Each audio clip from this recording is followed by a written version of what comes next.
Hello, friend. This is Ryan Hicks of TalkToProfit.com. Today I will talk to you about this idea that life should be effortless and no hard work should be required or should be needed in life. This is a misnomer that many people are teaching today, which is very odd. You need to be effortless. Don't be efforting because you're working against what you need to do. You need to go with the flow and all this kind of stuff. And that sounds great for the person who is already in a position where they can do that. The vast majority of these people who are saying these things have books and courses and all these things going on where they can take time. They can take a month off and meditate and do affirmations and visualization, and that's all, no work at all, and still have money coming in. The average person working a 60-hour work week at a minimum wage job, they can't do that. They're not working that 60-hour work week because they're enjoying it in the first place. They're doing it to make ends meet.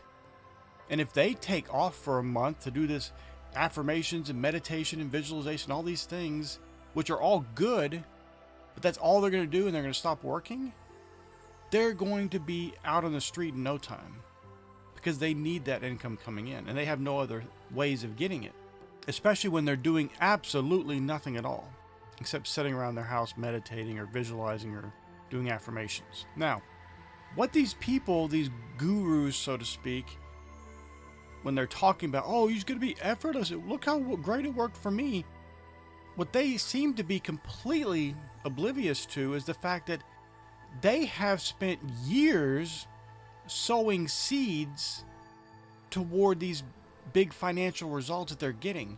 So they might be able to take a month off, and then they have some just huge influx of income all of a sudden, and they'll attribute it to that month off or that time they took off and didn't do any work. See, look how great it worked for me. Meanwhile, it was a harvest from a seed they sowed years in the past. And so they're not connecting the dots. This is one of the problems with sowing and reaping, the law of attraction, cause and effect, is that you don't see the effect instantly after sowing the seed. And so sometimes it can take months, years even, before you see the harvest. And so often people believe that the results they're receiving today are from the thing they did the day before or the week before. And that's so often not the case. And so these people, while they may be well-meaning, for the average person who hasn't been sowing any seeds toward their financial future, any seeds towards having a better business and growth in life, all they're going to have for that month is a dramatic drop backwards toward less. Their income's not going to go up. They're not going to have some sudden influx of income because they haven't had any seeds sown. They have no contacts made. They haven't been doing anything over the years that would bring someone to say, hey, I want to partner with you and do this course. And then all of a sudden, they're making millions of dollars. That could happen for someone who's been sowing those seeds for years. But the average person hasn't been doing that. They just go to work, come home, watch television or read books or whatever, play video games, get on social media, and then they just repeat that. Zero seeds are being sown toward their betterment, toward their financial future. Oh, and I'm not talking about retirement either. I'm not talking about saving up money and storing it away or throwing it in the socks and all these things like that. I'm talking about actually sowing seeds, spiritually speaking, that are going to bring you some harvest. This could be things like you've written books and courses and you've helped and mentored people. And some of these things long term bring great results. Where somebody you mentored in business comes back around and says, hey, I want to partner with you and start a business. But it was because of that mentorship years previously that brought that result, because that was a seed sown. And this is not something that the average person has. So telling them this stuff is feeding them a fantasy. It's basically lying to them because it's something that cannot happen for them until they get these basic principles in line and have sown some seeds toward their financial future and toward just being blessed. It's not going to happen for them then. There's truly only a small, select few people who can do this kind of thing and just take time off and just visualize and meditate and do affirmations only and not work and still get good results. But the problem with this whole mentality in the first place is that it has this perception that work is a problem.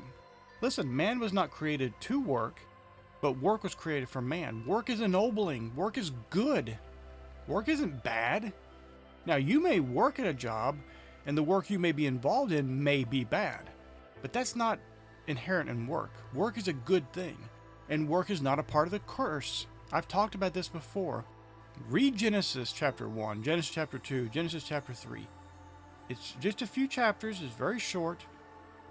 And yes, man was created with the purpose of doing something, of working.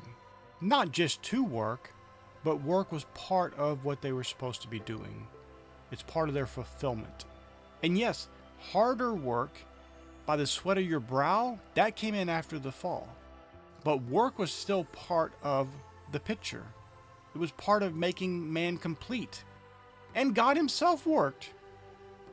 Read Genesis chapter 1, that's work. Work is ennobling. Work is good. Work brings out the best in people who are recognizing it for being ennobling, recognize its inherent goodness and its ability to bring accomplishment, achievement, and satisfaction to the human being. Don't let people tell you you don't need to work, or you shouldn't work, or you should sit back and take time off all the time, or you should just travel the world and see the world, and all these fantasy scenarios that people sell you. And they'll sell you these fantasy scenarios about working a few hours a week only. And yes, some people can do that because they've spent 100-hour work weeks building up to a point to where they now have a system in place and a business going that can provide them income without them having to be physically present and working each and every week. And then they can work a few hours a week. But you're not going to get there overnight, and you're not going to get there by today when you've done nothing toward your success. Start thinking, well, I'm going to work 3 hours a week. I'm going to work 4 hours a week. I'm just going to relax and do some affirmations, meditate all day, visualize, and I'm going to have great results. No, because you're missing the important ingredient of work. Work's not bad. Work is the action that goes along and brings to fruition the things that you were doing with the meditation and the affirmations and the visualization. You need both. You don't give up visualization. Don't give up affirmations. Don't give up meditation. You need all that.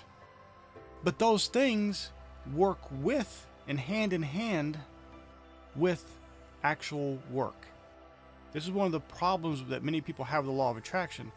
They see these movies that talk about it and they think, oh, well, it's just a big, like a cosmic catalog, and I can just pick whatever I want. I don't have to do anything. Just sit back, cut out some pictures or whatever, and visualize and imagine, and everything's coming my way. Meanwhile, you can have those things, but you got to take some action. And I don't mean just action cutting out a picture and visualizing it. I got my vision board, and I'm visualizing every morning, and no. That can be something you should be doing, but that's not going to bring the results because you need to actually take action. And what that may be, I don't know. But so often people will pray and they'll meditate on something and, God, I need this answered, and I thank you for it. And the answer comes to them. You need to call so-and-so, or you need to go to this store and do this, or you need to see about starting this thing. And they don't do it because they're just expecting something to float out of heaven to them, the answer to float down from heaven, an angel to do it for them, or whatever. Meanwhile, you need to take action, and that is the key to making the law of attraction work. That's the key to having a successful life. That's the key to sowing these seeds that will get you the harvest to where you could take a month off and only visualize, only meditate, only do affirmations, and still see great harvests in your life. Those things are all great, and you should be doing them, but not without the corresponding action. And if you're doing those things right, you know you've had that impression, the still small voice of the Spirit telling you to do something or giving you an idea, just a glimpse. And if you don't run with that, you're rejecting, you're not receiving, you're rejecting that. And who knows what harvest you have just cut off. Don't let people talk you out of that by telling you not to work. And just relax, just sit back, don't do any effortlessness. You just got to be effortless. And if you don't trust me, go try it. That's fine. See for yourself the results you'll get. It'll be a disaster, I'll tell you that much. It's not a disaster for these quote-unquote gurus because they have a long-term harvest coming in month after month because they've been sowing seeds many, many years past. And they're starting to see the harvest now. So, yeah, it looks like these things that are happening for them is related to their time off, when really it's related to previous years of sowing and hard work that has brought the results they're getting today. And let me just be real blunt. I know some of these people talking about you need to be effortless and all this little bit of work, and some of them are some of the hardest working people I know. They're working 80-hour work weeks, and yet they're telling other people, well, you got to be effortless. It's nonsense. And one of the things is they try to justify their lying by saying, well, I love my work, so it's like it's not even work. Come on, you're still working. Even if you love it, that's great, but you're still working. And they're selling you a lie because if they tell you what I'm telling you today, that you're going to take action and do something, that doesn't sell books and courses. People don't like to hear that. They want to hear, it's magical, it's easy, just sit back and everything will come to you. You don't have to do anything. Just visualize and sleep and lay around all day. It's great. Do nothing. Just relax. Everything's going to be perfect for you. As long as you just visualize and say some affirmations and buy my course and book. Come on, don't be sold a fantasy. You can have great things in life, and you will, and you need affirmations, you need visualization, you need meditation, but you also need to take action. If you want that, you need to start sowing some seeds today and start working toward your betterment today and start heeding the voice of the Spirit today so you can have the results you want. My friend, the blessing of the Lord, it maketh rich, and he addeth no sorrow with it. Allow yourself to be blessed by the Lord today and take action on what he tells you to do, and you will see the results. My friend, I pray this is a blessing for you. May God bless you richly.